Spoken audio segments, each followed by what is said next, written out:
ഇന്ന് ഞാൻ ഒരു ബോണ്ടയാണ് ഉണ്ടാക്കാൻ പോകുന്നത്. അതിനുവേണ്ടി ഞാൻ 1 കപ്പ് റവ എടുത്തിട്ടുണ്ട്. ഈ സെയിം അളവിൽ തന്നെ 3 കപ്പ് മൈദ ഞാൻ എടുത്തിട്ടുണ്ട്. 2 പഴം എടുത്ത് വെച്ചിട്ടുണ്ട്.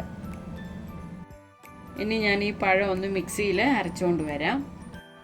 പഴം ഞാൻ അരച്ചുകൊണ്ട് വന്നിട്ടുണ്ട്. ഇനി നമുക്കിതെല്ലാം കൂടെ ഇതിനകത്തോട്ട് മിക്സ് ചെയ്യാം. ഇനി നമുക്കിതിനകത്തോട്ട് റവ ചേർത്ത് കൊടുക്കാം.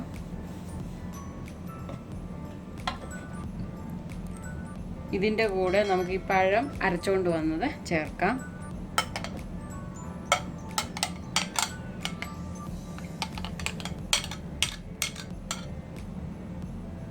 ഇതിനകത്തോട്ട് ഞാൻ ശകലം മഞ്ഞൾപ്പൊടി ചേർക്കുന്നു, കളർ കിട്ടാൻ വേണ്ടി.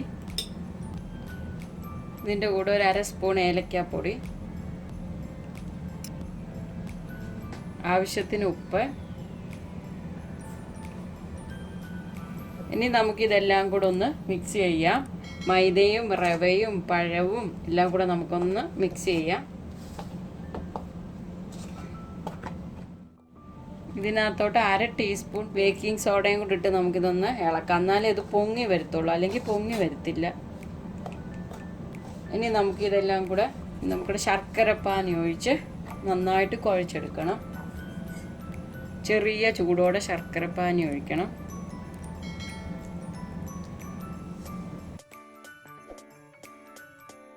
ഇത് നല്ലപോലെ കൈയും കൊണ്ട് നന്നായിട്ട് ശർക്കരപ്പാനി തന്നെ വേണം നമുക്കിത് കുഴച്ചെടുക്കാൻ.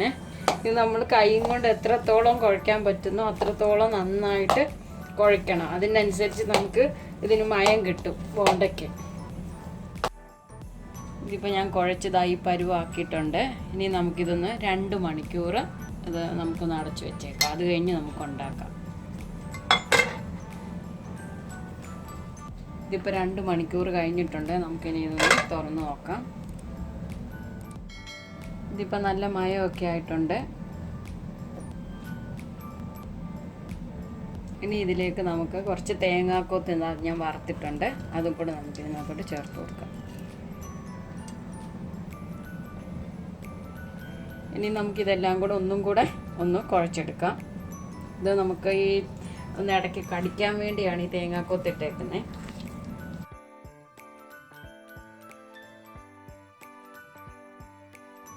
ഇതിപ്പോൾ ഞാൻ കുഴച്ച് വെച്ചിട്ടുണ്ട്. ഇനി നമുക്കിത് ഉണ്ടാക്കാൻ തുടങ്ങാം. ഞാനിവിടെ ഒരു പാൻ വെച്ചിട്ടുണ്ട്. ഇനി നമുക്കിത് സ്റ്റൗ കത്തിച്ച് എണ്ണ ഒഴിച്ച് ഒന്ന് ചൂടാക്കാം. പാൻ ചൂടായിട്ടുണ്ട്. ഇനി നമുക്കിതിനകത്തോട്ട് എണ്ണ ഒഴിക്കാം. ഇപ്പോൾ നമ്മുടെ എണ്ണ ചൂടായിട്ടുണ്ട്. ഇനി നമുക്കിത് ഉണ്ടാക്കാം. വെള്ളം തൊട്ട് വേണം എടുക്കാൻ, അല്ലെങ്കിൽ നമുക്ക് കയ്യിലിങ്ങനെ ഒട്ടും.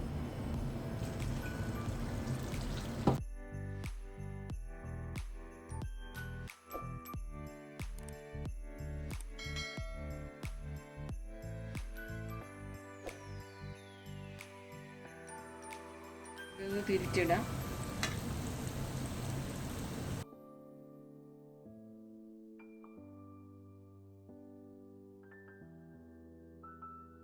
നമ്മുടെ ബോണ്ട റെഡി ആയിട്ടുണ്ട്. നമുക്കിതിഞ്ഞ് എടുക്കാം.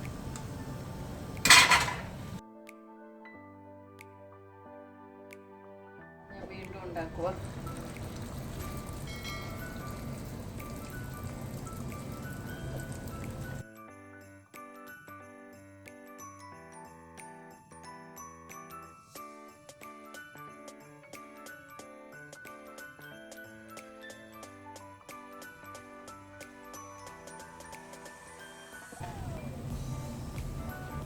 ഞാൻ ഇത് എണ്ണ കുറച്ചേ എടുത്തിട്ടുള്ളൂ, മുങ്ങിക്കിടക്കുന്ന പോലെ ഞാൻ എടുത്തിട്ടില്ല. അതുകൊണ്ട് ഞാനിങ്ങനെ തിരിച്ചും മറിച്ചും ഇട്ട് കൊടുക്കുവാണ്. ഇതിപ്പോൾ ആയിട്ടുണ്ട്. ഇനി നമുക്കിതെടുക്കാം.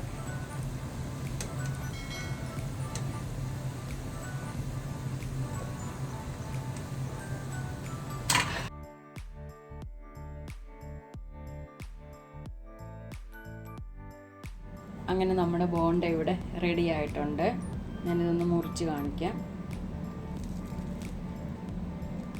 നല്ല സോഫ്റ്റ് ഉണ്ട്, അകമൊക്കെ നന്നായിട്ട് വെന്തിട്ടുണ്ട്. ഞാനിത് ടേസ്റ്റ് ചെയ്ത് നോക്കി, നല്ല ടേസ്റ്റ് ഉണ്ട്. എല്ലാവരും ട്രൈ ചെയ്ത് നോക്കുക.